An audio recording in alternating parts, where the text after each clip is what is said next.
Choosing a secondary school for your child is one of the most important decisions that you're going to make. It's their pathway to GCSEs, so their future could rest on this decision. If you add special educational needs and disabilities into this mix, then the risks get even higher and the potential fallout greater.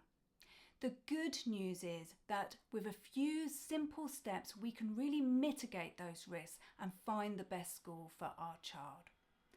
Welcome to the SEND Parent Survival Guide podcast. I'm your host, Esther Freeman, and I teach parents the principles and techniques from how my daughter went from 5 or 6 violent meltdowns a day to virtually 0. In this weekly podcast, you'll learn how to have a calmer family life. So make sure you're subscribed so you don't miss an episode. And welcome to my first Patreon episode. I've set up a Patreon membership to put out content specifically on education issues because I know that is a key area of concern for parents.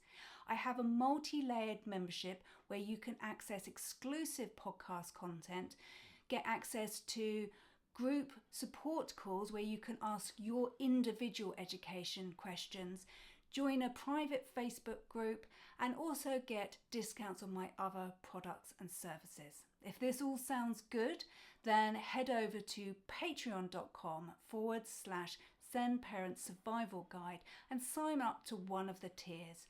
The pricing starts at just $4.99 a month, which is less than your Netflix subscription, and I would argue an awful lot more useful. So if you're not sure about signing up yet, not sure what you're going to get, then I decided that this week I'm giving a little teaser, which I'm making available to everyone, so you will get this taster for free.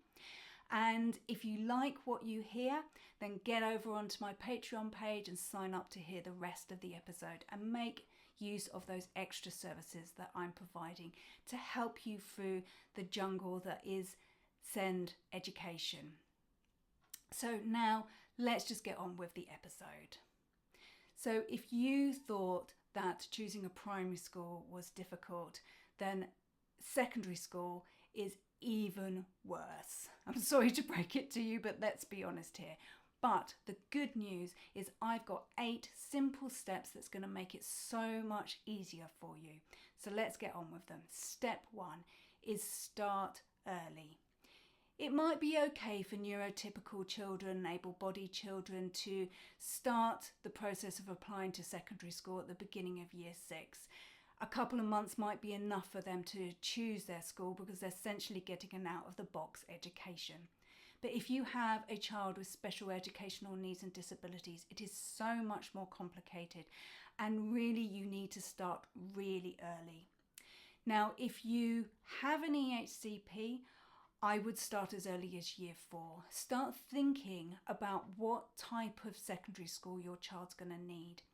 It might be that they've managed in mainstream up until now, but when you add in all the increased demands that secondary school bring, then that's just going to sort of tip them over the edge.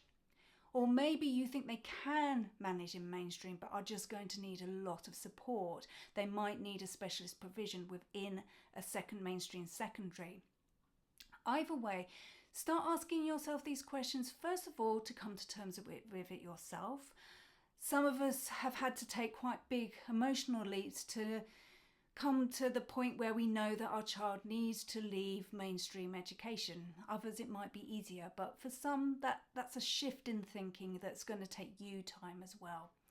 Once you've made your choice on the type of school that your child needs, start during your annual reviews working in those key words and phrases that's going to set them up for getting that type of school. For example, you might need a small and nurturing classroom. They might need access to a quiet space where they can take regular breaks. These are the types of things that are really only found in specialist provision. Now, unfortunately, us saying it isn't enough. And this is again why you need to start early, because you're probably going to have to get some additional assessments done to have the professional proof that your child needs that kind of environment. And particularly if your child has some cognitive delay, it would be really useful to get something like an educational psychologist report who can really monitor at where the deficits are in their learning and make a case for the fact that maybe they need a special school or some much higher level of support in a mainstream school. This is all going to take time, so make sure that you start early. If you think they can continue in mainstream, then I would still start looking around in year 5, because again, you just don't want to be leaving this all to the last minute. If you go in year 5, you've got time to think about it all, get lots of visits in, really sort of see everything that's out there, because it is going to be a difficult decision, and it may be more than just going to your local mainstream. You may have some much bigger challenges to ask, even if you don't have an EHCP.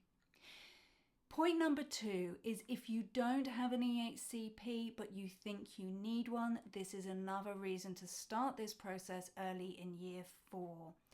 So if your child has sort of been bumbling through but having various incidents and difficulties for a variety of reasons, but maybe just bumbling through anyway in years 1, 2 and 3, but you think ahead to what's going to happen in secondary. Is that bumbling along going to be manageable once they have all those additional demands put on them?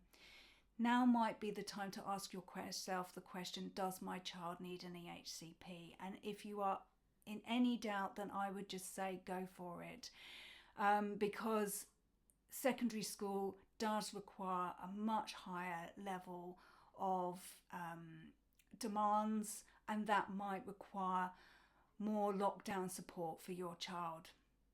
So get your request to assess, that's the first stage, in year 4, because these are meant to be done in 28 weeks, but they're often not, and you really don't want to be messing around with trying to finalise an EHCP while also trying to finalise a school placement application. So start in year 4, approach the SENCO saying, I would like my child to be assessed, I want to put in a request for a needs assessment. Hopefully the SENCO will help you, but if they don't, you can do it yourself. Now, I'm not going to go into this whole process because that's an entirely separate issue, and what I want to focus on today is just choosing the right school. But I wanted to have that as one of the points, that if you think there's any chance that your child might need an EHCP in secondary school, try and start that in around year 4.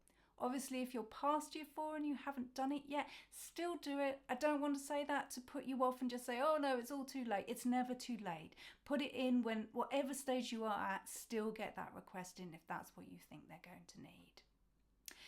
So point number 3 is speak to the SENCO at the new school. Now, by all means, go to the tours, go to the head teacher's address, do all those things that all the other parents are doing. But if you have a child with special educational needs and disabilities, as I said before, they're not going to be having an out-the-box education service. So you're going to need some extra support. You're going to need to have to build a relationship with the SENCO.